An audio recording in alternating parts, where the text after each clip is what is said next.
सवितुर्वरेण्यं भर्गो देवस्य धीमहि धियो यो नः प्रचोदयात्. Om Shanti Shanti Shanti. Namaste, dear friends.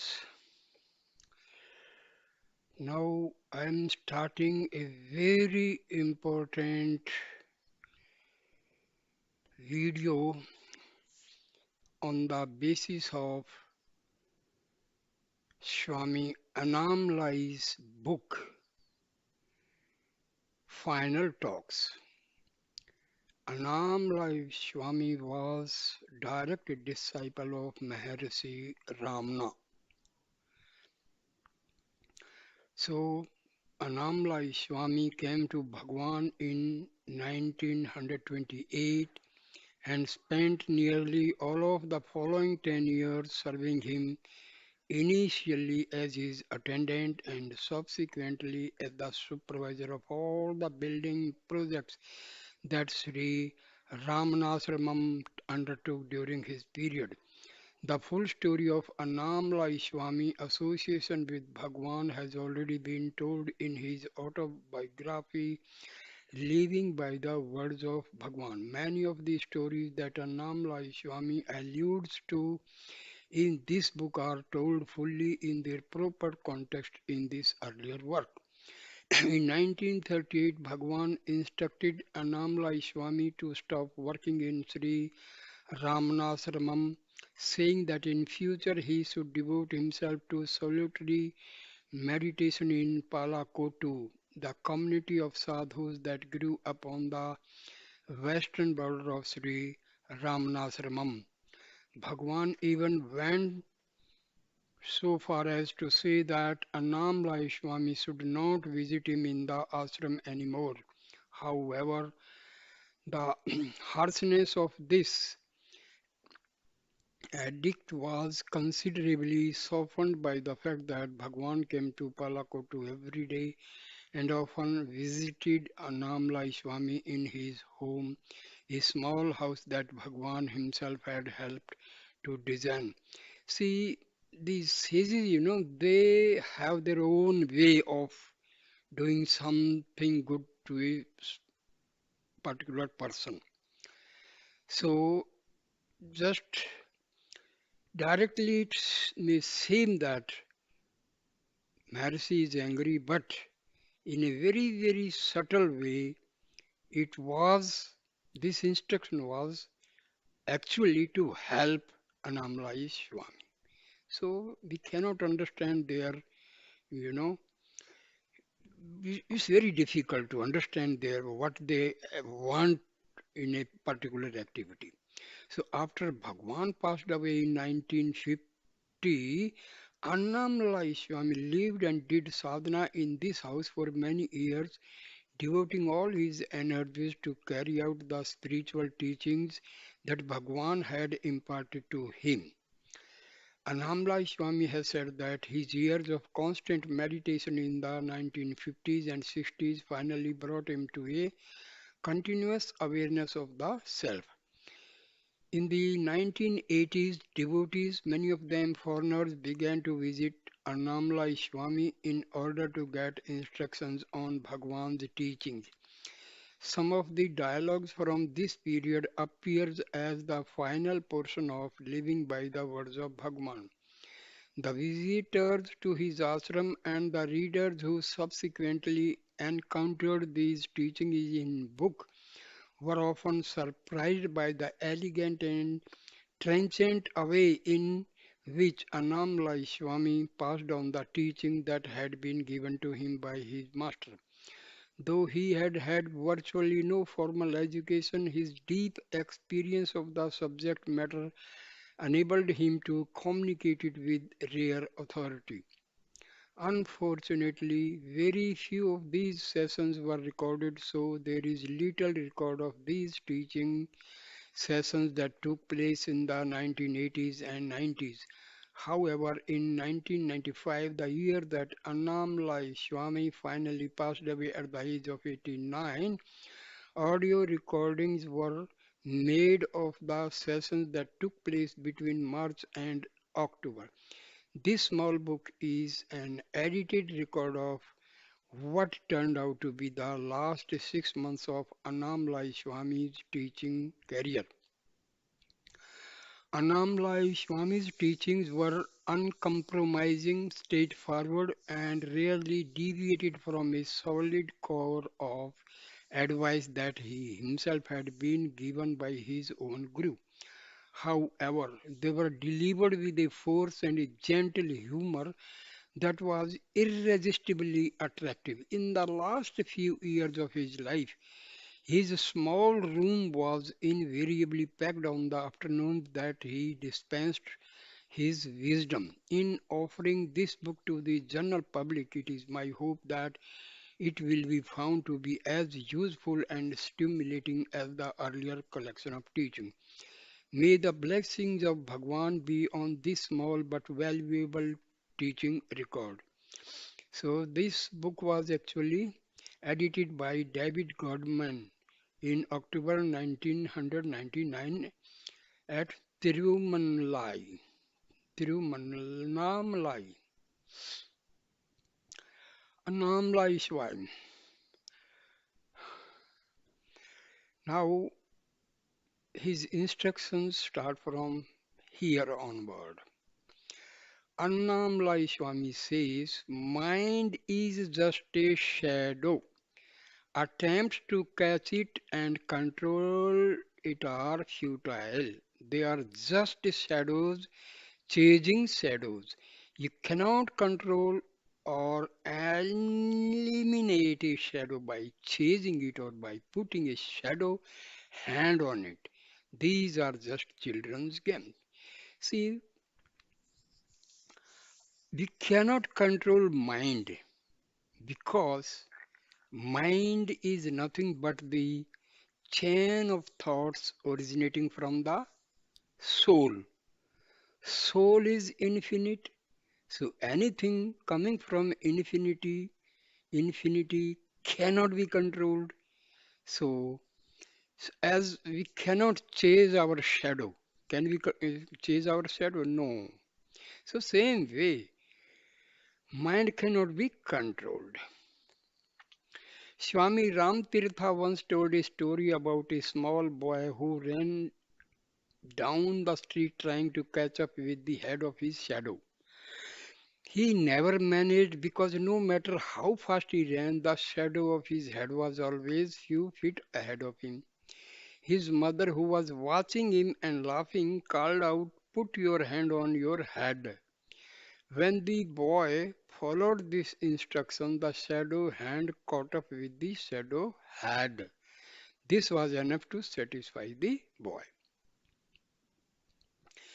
This kind of advice may be enough to keep children happy, but it won't produce satisfactory results in the realm of sadhana and meditation. Don't chase your shadow thoughts and your shadow mind with mind control techniques because these techniques are also shadows. Instead, go back to the source of the shadow mind and stay there. When you abide in that place, you will be happy and the desire to go chasing after shadow thoughts will no longer be there. See, instead of struggling for controlling the mind, it is always better direct the mind to go back its source. And the source of the mind is the soul, the real self. So, try to divert the mind to go back to its source, that is the spiritual heart, where lies the real self. And mind should submerge into Atma. That is the way self realization is achieved. See, please follow these instructions, you. because he is a self-realized soul and he has got the instructions and teachings and every help from Maharishi Ramana. So each and every word and sentence of Annamalai Swami is true, authenticated, and very helpful. Bhagwan often told the story of a man who tried to get rid of his shadow by burying it in a pit. This man dug a hole and then stood on the edge of it in such a way that his shadow was cast on the bottom of the hole he had just made. After lining it up in this way, he started throwing soil on the shadow in an attempt to bury it. Of course, no matter how much soil he put in the hole, the shadow still remained on top of it. Your mind is an insubstantial shadow that will follow you around wherever you go. Attempts to eliminate or control it cannot be succeed while there is still a belief that the mind is real and that it is something that can be controlled by physical or mental activity. Because mind is not at all real. That is the very important thing to know. Mind is not real. It is just, it does not exist in reality. It is just the thoughts arising from the soul constitute this mind. So, if we can control the arising of thoughts, the mind can be controlled. So, instead of controlling the mind, the better just stop the arising of thoughts from the soul. That is the ultimate controlling of mind. Now, a question is put to Annamalai Swami. But this shadow mind must still be eliminated by some means. Annamalai Swami answers, when self-realization happens, mind is no longer there. So, until unless the mind is destroyed, self-realization is not possible. Ego, mind, they are acting as veils around the self. So, to realize the self, the most important point is to destroy the ego and the mind. However, you do not get self realization by getting rid of the mind. It happens when you understand and know that the mind never existed. It is the recognition of what is real and true and the abandonment of mistaken ideas about the reality and substantiality of this ephemeral shadow you call the mind. So, the best thing is we must understand and realize that mind does not exist in reality. So you must be very sure about this and we must be aware of this fact. Because the thing which is not existing, how can we control, how can we destroy? That is the thing, no? The basic thing is mind does not exist. This must be understood. This is why Bhagwan and many other teachers kept bringing up the analogy of the snake and the rope. If you mistake a rope on the ground for a snake, the snake only exists as an idea in your mind. The idea might cause you a lot of worry and anxiety, and you may waste a lot of mental energy wondering how to avoid the snake or kill it. But this fact remains: there is no snake outside your imagination. When you see the rope, the substratum upon which your false idea of a snake is superimposed, the idea that there is a snake and that it is real, instantly vanishes. It is not a real snake that has disappeared. The only thing that has disappeared is an erroneous idea. So, mind in reality does not exist. So the question of controlling the mind also does not exist. The thing which is not existing, how can we control it? How can we destroy it? We cannot destroy the thing which is non-existent.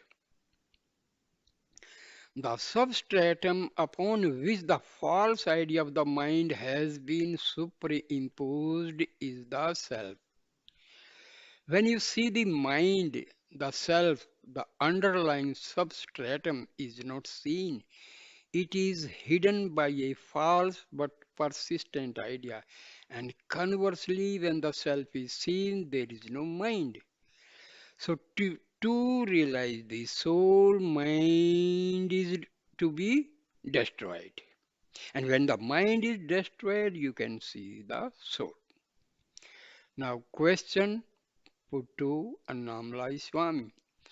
But how to give up this false idea that the mind is real? Annamalai Swami replies the same way that give up any wrong idea. You simply stop believing in it. If this does not happen spontaneously, when you hear the truth from a teacher, keep telling yourself, I am not the mind. I am not the mind. There is no mind. There is no mind. Consciousness alone exists. If you have a firm conviction that this is the truth, one day this firm conviction will mature to the point where it becomes your direct experience. Consciousness alone exists. If you generate a firm conviction that this is the truth, eventually this firm conviction will become your own direct experience.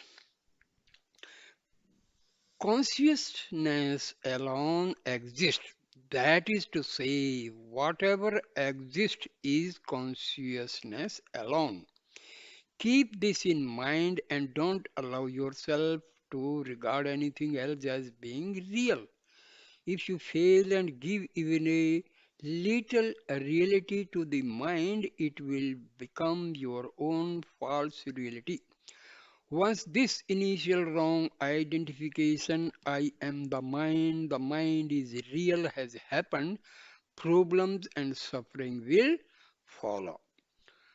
Don't be afraid of the mind. It is a false tiger, not a real one. Something that is not real cannot harm you.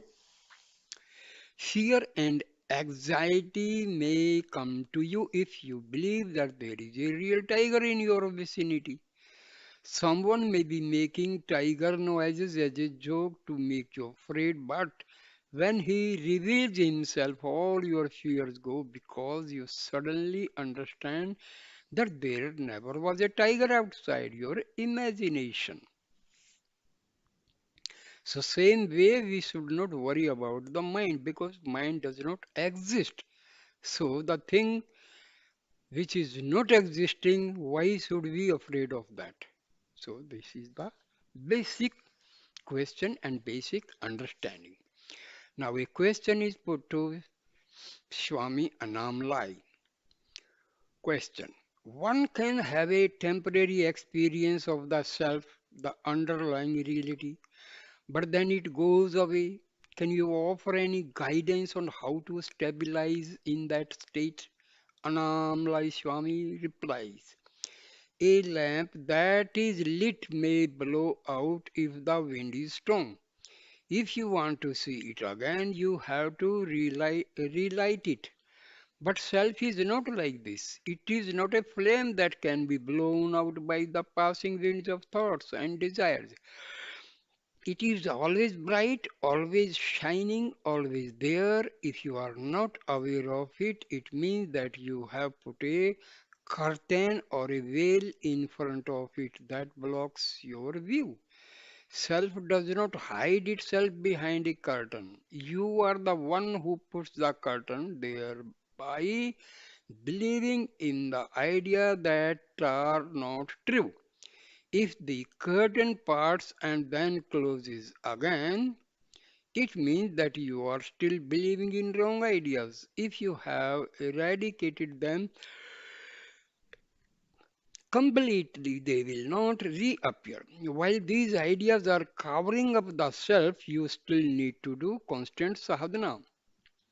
So, going back to your question, the self does not need to stabilize itself. It is full and complete in itself. The mind can be stabilized or destabilized, but not the self. Question put to Swami Annamalai. The question says, by constant sadhana, do you mean self-enquiry? Annamalai Swami replies, yes, by strength of practice, by doing this sadhana, this veil will be removed completely. There will be no further hindrances. You can go to the top of Arunachala, but if you are not alert, if you are not paying attention, you may slip and end up at a Ishanya Mutt, a Hindu institution at the base of the hill.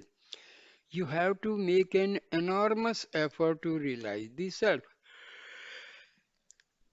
It is very easy to stop on the way and fall back into ignorance. At any moment, you can fall back. You have to make a strong, determined effort to remain on the peak when you first reach it.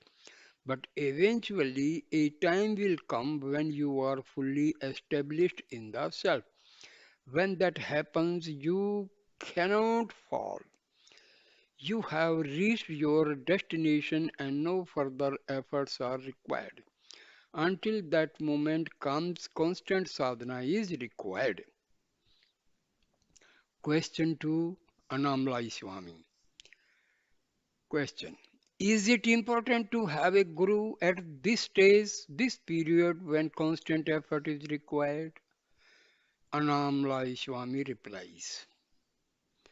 Yes, the guru guides you and tells you that what you have done is not enough. If you are filling a bucket with water, you can always add more if there is still space. But when it is completely full, full to overflowing, it is pointless to add even a single drop.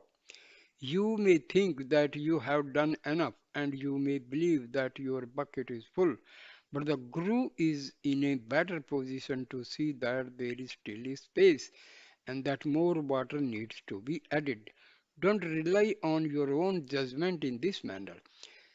The state you have reached may seem to be complete and final, but if the Guru says you need more sadhana, trust him and carry on with your efforts.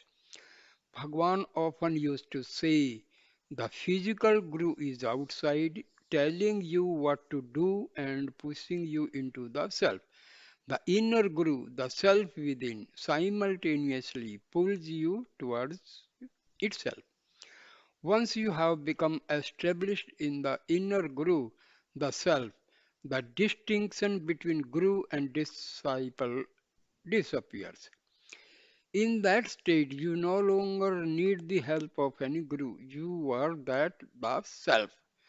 Until the river reaches the ocean, it is obliged to keep on flowing. But when it arrives at the ocean, it becomes the ocean and the flow stops.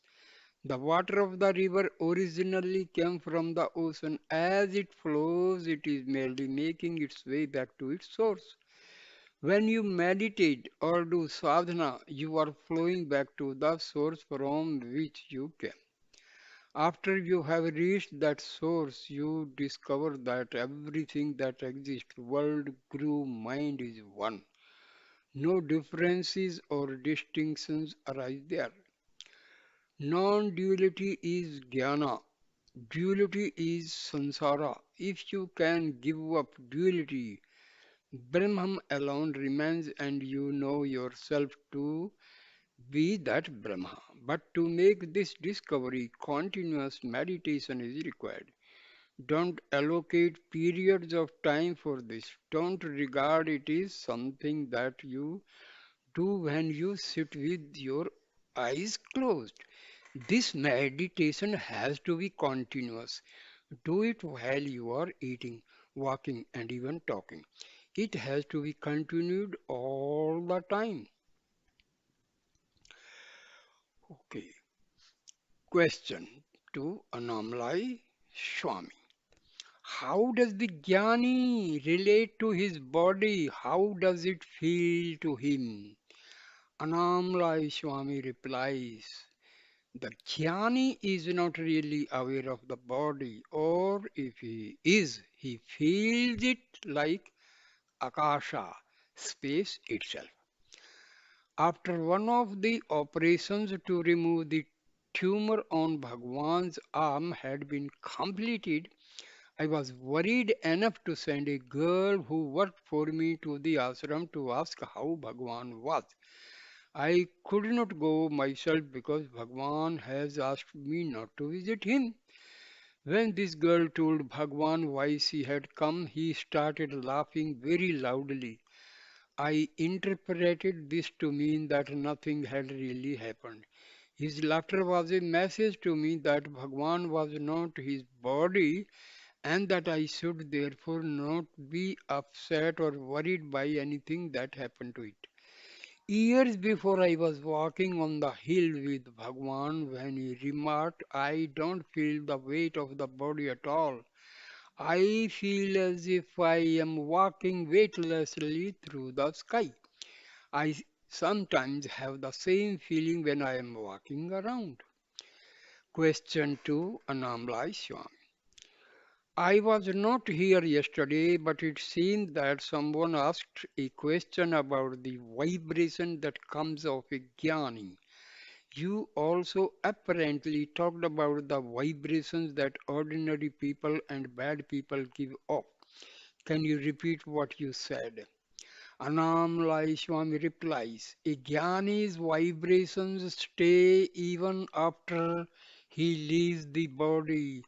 All people leave vibrations in the places they have been and lived. Jnanis leave a good vibration and bad people leave a bad vibration. I am not talking about a gross physical phenomenon that everyone can feel. The vibration that a jnani leaves is subtle. Radio broadcasts that only be heard if one has a radio that is tuned to the right frequency. You tune into a jnani's vibrations by having a quiet, still mind. This is the wavelength of the broadcast. If you have not tuned yourself to receive this frequency, you cannot expect to experience or benefit from the vibration that a jnani may have left in a place. See, this is a very important phenomena. In India, people visit pilgrim places, pilgrimage places. Why? Because these places had been visited by realized souls, sages, rishis, mahatmas. So their vibrations still exist on those pilgrimage places. So this type of vibrations may help a sadhaka. See, this is very simple. If you visit a place where animals are butchered, there you can never experience peace of mind. Once you visit such a place, a butchery where animals are butchered, you cannot have the peace of mind. Why? Because the vibrations are negative. If you visit the ashram of a sage, there you will get peace of mind because the vibrations are positive. So, if you have not tuned yourself to receive this frequency, you cannot expect to experience or benefit from the vibration that a jnani may have left in a place. Question put to Annamalai Swami. Is the intensity of the vibrations more if we stay closer to a living jnani? Annamalai Swami says yes. Another question is put to Annamalai Swami. Is it the same with the Arunachala? Annamalai Swami says yes, no doubt about it. Bhagwan himself has said that if one lives at the foot of Arunachala, one does not need any kind of initiation. If one's intentions are pure and holy, merely living here can be a good sadhana. Guhai Nama Shivaya, a saint who lived on the hill a few centuries ago, said in one of his poems that this Arunachala hill draws seekers in the same way that a magnet attracts iron. In ancient times, the Shakti, the power of this hill was hidden, but Bhagwan made it open to everybody. Bhagwan sang about this in Akshara Manamalai, verse 98. I have made public your doings, do not hate me for this. It was rare for Bhagwan to make such an open declaration about something that he had done or accomplished. He rarely used the word I when he referred to some event that had happened in earlier eras of his life. Sometimes he would use the passive form, something happened to me. At other times, he would go to the extreme of using someone else's name when he was telling a story about something that happened to himself.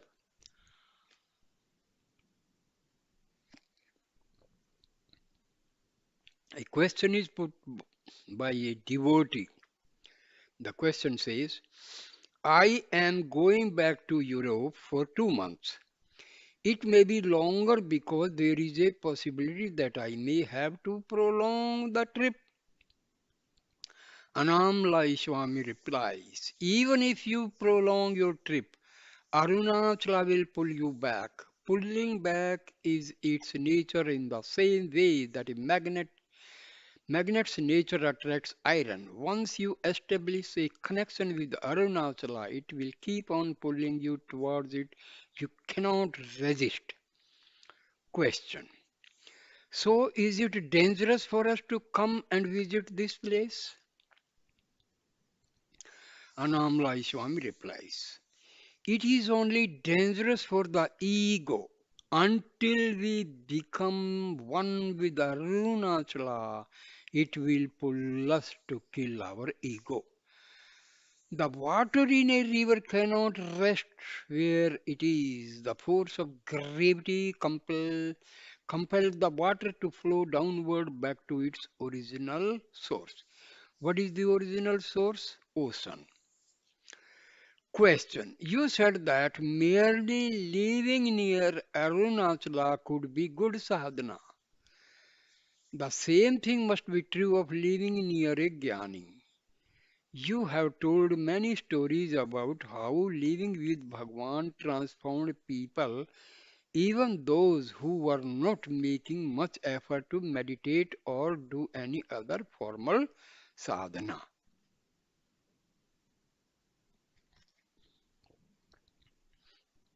Annamalai Swami replies, yes, we were all immeasurably benefited by being in his presence, by doing ordinary, everyday things with him. He was always available to give advice about sadhana if anyone wanted to ask about it. But we were also benefited by his presence and by the example he set on how to live life properly. For much of the time, Bhagwan would appear to be a lenient, tolerant, easygoing father. If we did not follow his instructions about various aspects of our lives, it would seem for a while that he was allowing us to go our own way.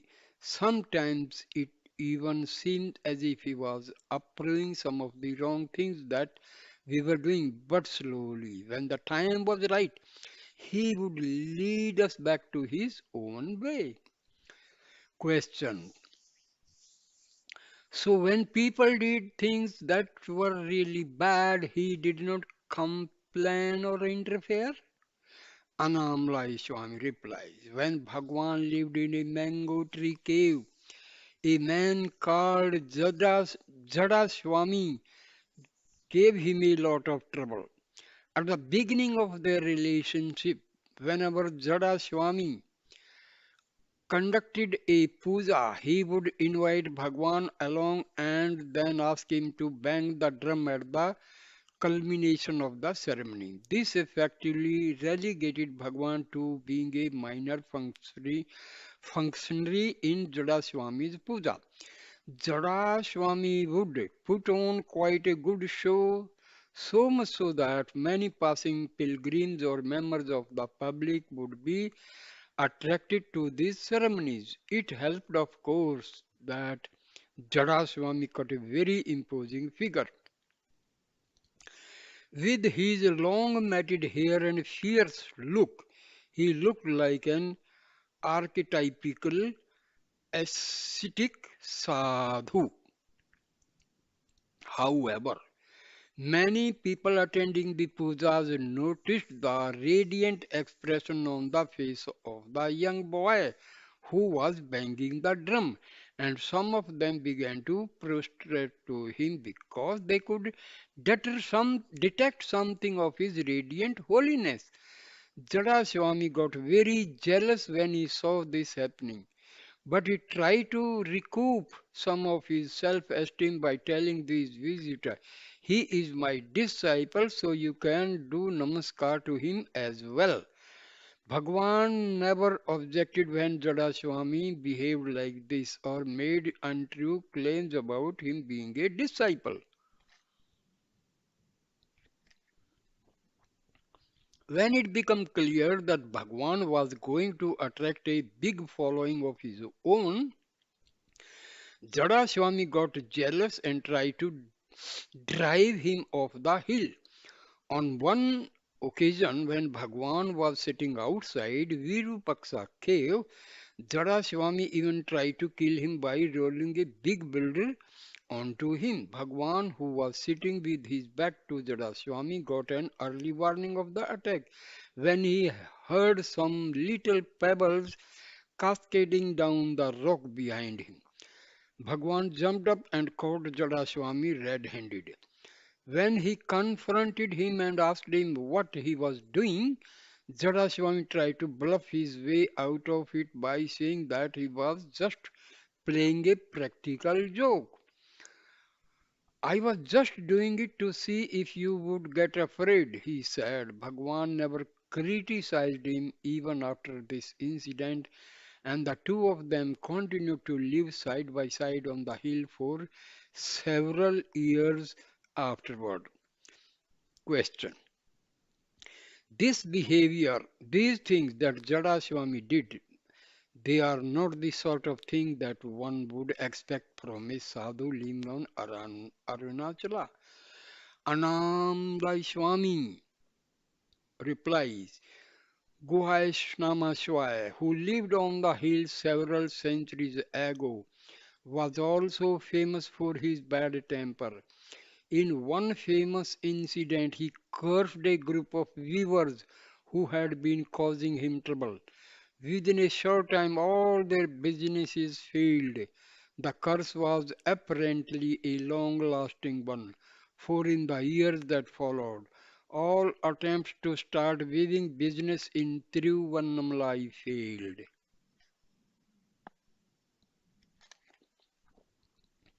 Question. So, would you say that Bhagwan was very tolerant of people who treated him badly? Annamalai Swami replies, yes. He never responded in a negative way to criticism. Sometimes he would even laugh when people said bad things about him. He was indifferent to praise and blame, they did not touch him. When Perumal Swami printed his insulting book about Bhagwan, Bhagwan simply said, keep the book in front of the ashram so that people can read it there. The good people won't believe it, but when the bad people read it, they will say, stay away and leave me in peace. This happened in 1930s at a time when large crowds of people were starting to come to Ramanashramam.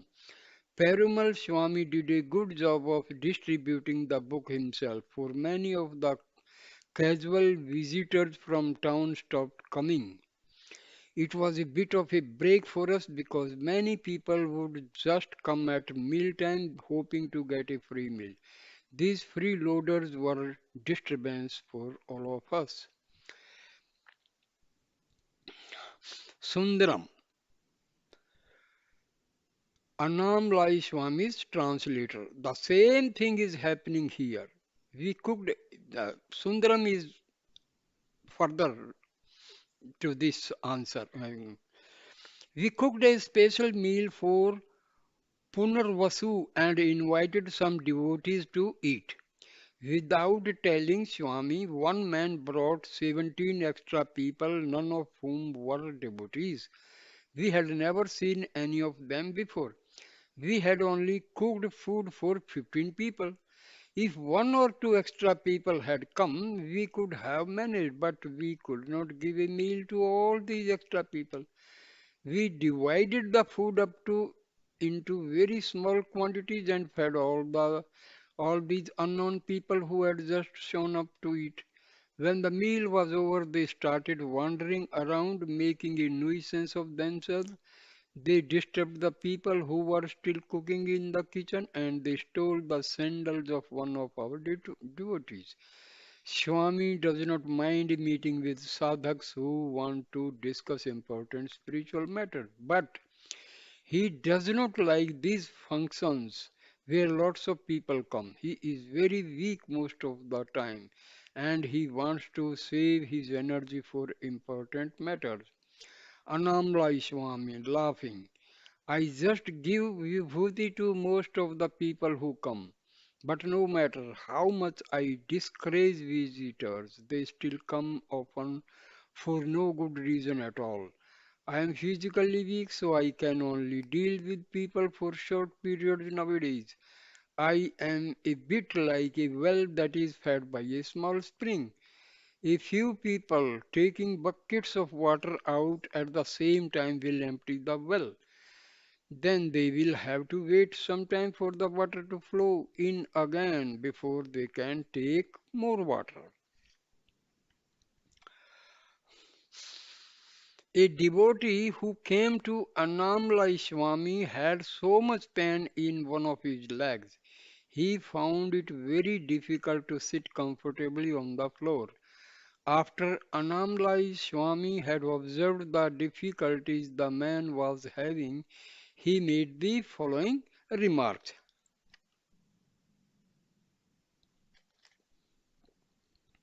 Annamalai Swami. Though the body is needed for sadhana, one should not identify with it. We should make good use of it and look after it well, but we should not pay too much attention to it. There are so many thoughts in the mind, thought after thought, they never stop. But there is one thought that is continuous, though it is mostly subconscious. I am the body. This is the string on which all other thoughts are threaded. Once we identify ourselves with the body by thinking this thought, Maya follows. It also follows that if we cease to identify ourselves with the body, Maya will not affect us anymore. See, Maya is nothing but the power of God. It, it says its function is to confuse. It will lead us from reality to unreality. That is the main function of Maya. Somehow or the other, it will trick us away from the self. Maya is fundamentally non-existent. See, Bhagwan said that Maya literally means that which is not.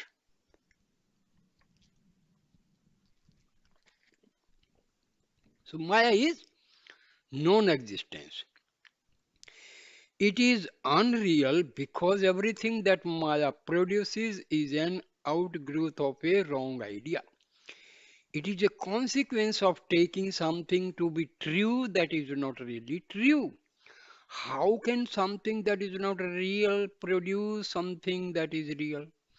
If a barren woman says that she has been beaten by her son, or that she has been injured by the horns of a hare, we would rightly take her to be deluded. Something that does not exist cannot be the cause of suffering or of anything else. Maya may appear to be real, to have a real existence, but this is a false appearance. The truth is, it is not real. It has no existence at all. How to get rid of this? I am the body feeling and of the Maya that is produced by it. It does not when there is this Saman Bhava, the equanimity or equality of outlook that leaves one unaffected by extreme opposites such as happiness and unhappiness, pleasure and pain. When Saman, Saman Bhava is attained, the idea I am the body is no longer present and Maya is transcendent. Question put to Annamalai Swami. Is the body to be regarded as unreal, as not me? What attitude should I have towards this body and all the sensory information it provides me with? Annamalai Swami replies, by itself, this body is jada, inert and lifeless. Without the mind, the body cannot function. And how does the mind function? Through the five senses that the body provides. Mind and the body are like the tongue and teeth in the mouth. They have to work in harmony with each other. The teeth do not fight with the tongue and bite it.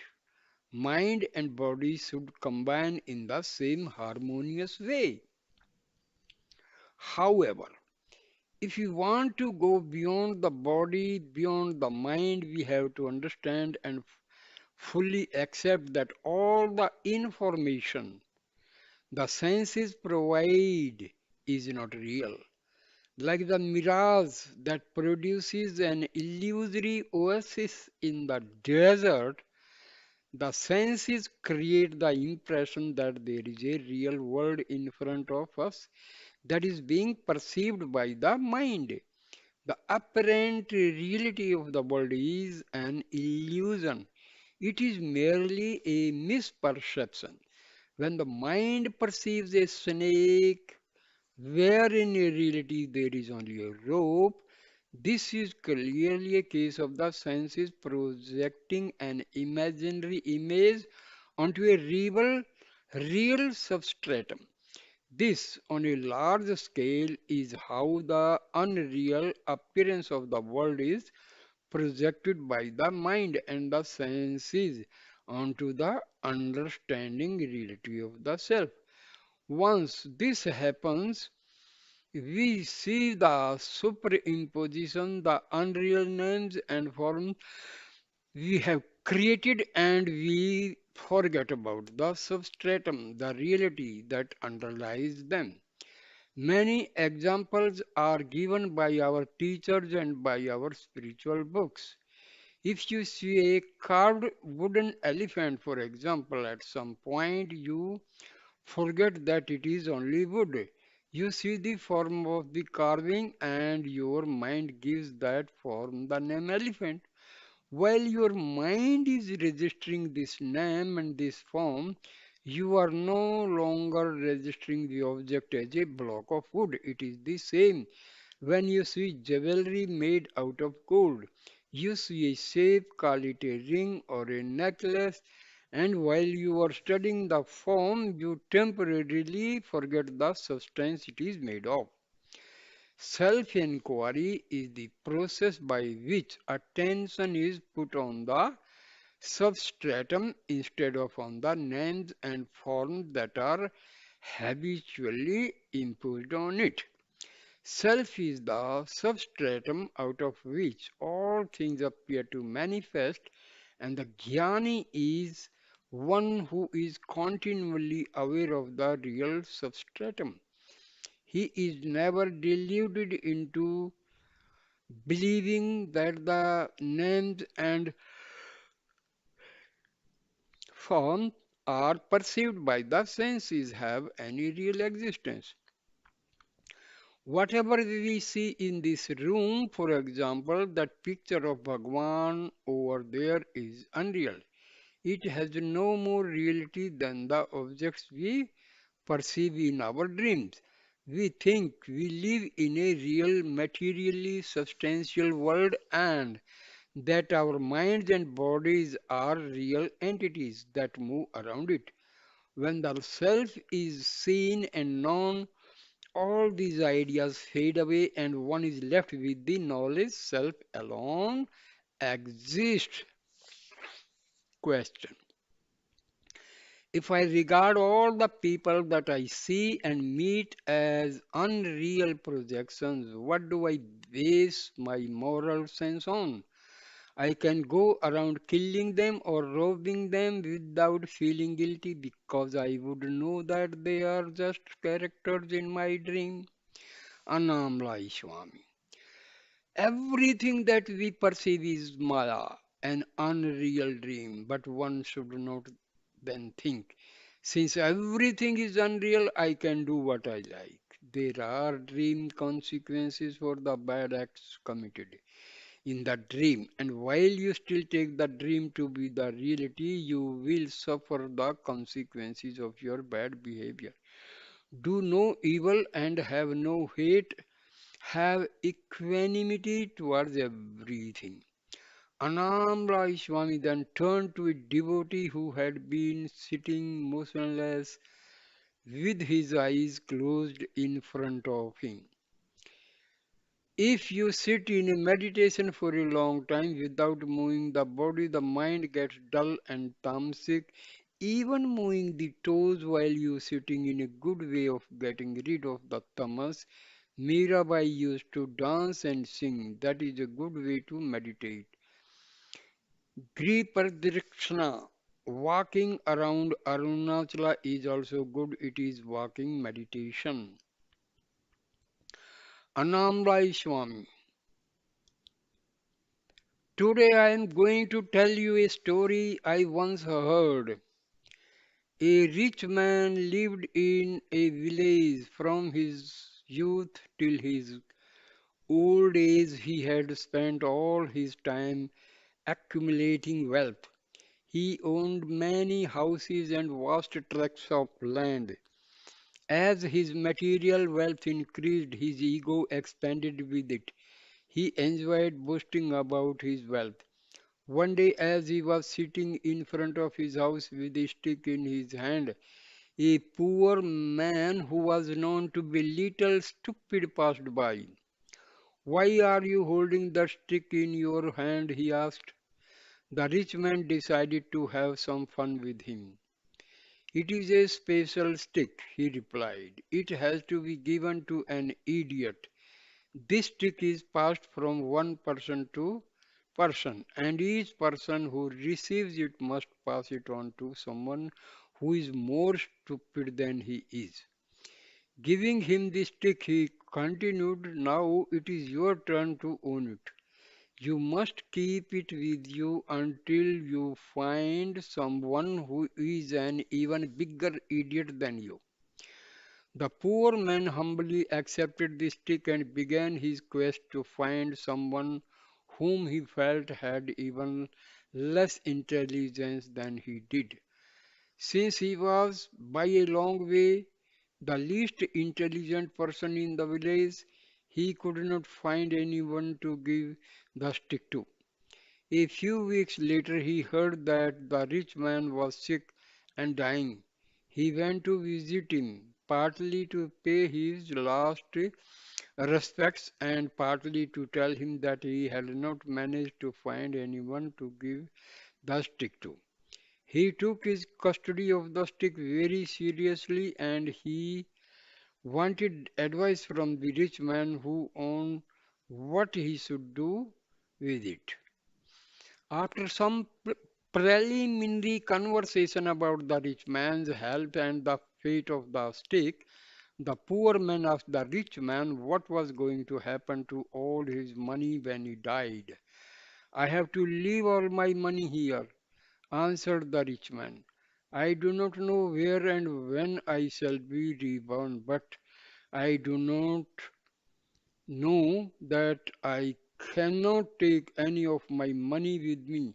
I shall have to start off with nothing again. He relapsed onto a glum silence, not relishing the prospect of being parted from his money. The poor man, who had never really considered this aspect of dying before, thought about it for a while and then came to a conclusion. You must have the stick, he said, handing it back to him, because I have suddenly realized that you are an even bigger idiot than I am. Though you have had a long life and many opportunities, you have accumulated nothing of value that you can carry forward with you. You have no peace of mind because you are worried about losing your money, and you have accumulated no good karma because you have spent your wild life pursuing selfish ends. In a few days, the piles of money you have amassed will have the same value for you as piles of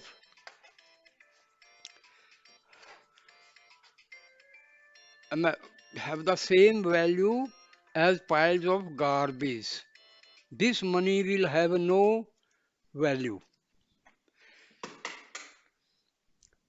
By devoting your entire life to the accumulation of things that will ultimately prove to be of no use, you have demonstrated that you are a worthy recipient of the stick.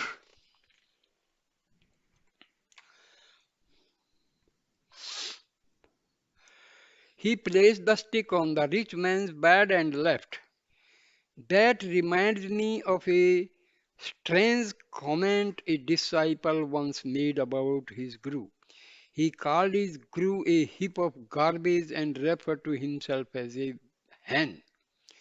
When he was asked about this, he replied, a hen can always find something good to eat so long as it keeps busy scratching around in the garbage. But effort is required. If the hen stops scratching, the supply of food stops. Question. I was not here yesterday, but I was told that someone asked the following question. I have been following Bhagwan's teachings for many years, but without any obvious benefits. I don't feel any peace. What am I doing wrong? Why am I not getting